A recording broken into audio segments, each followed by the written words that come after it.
Local fire departments are following CDC guidelines and also have more protection measures in place now in case they come into contact with someone who has symptoms of coronavirus. Tonight, On Your Side's Troy Kless tells us what they're doing.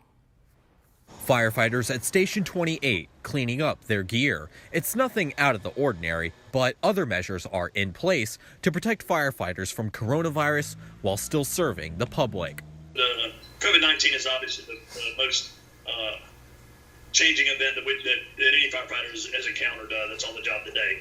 Randy Wise is president of the Jacksonville Firefighters Union. He feels the department has done well protecting men and women on the job.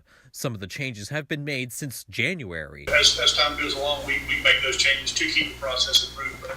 But we've now got uniformed firefighters that are in dispatch 24 hours a day with our fire rescue dispatchers.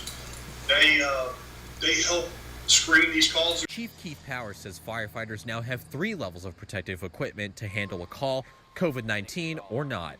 They also have autoclaves to clean units that may have transported someone with coronavirus. In about 20 minutes, it's totally decontaminated back to that unit, so we're not exposing our personnel. Right now, Powers says 18 firefighters are isolated. 4 came into contact with a patient. Others started getting symptoms on their own.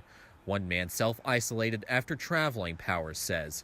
He adds that no matter what changes are made, firefighters remain dedicated to helping others. Members of this department are just unbelievable in their dedication, their sacrifice to the city, and they're working extremely hard. And I can see some tired faces out there. Troy Kless, First Coast News, On Your Side.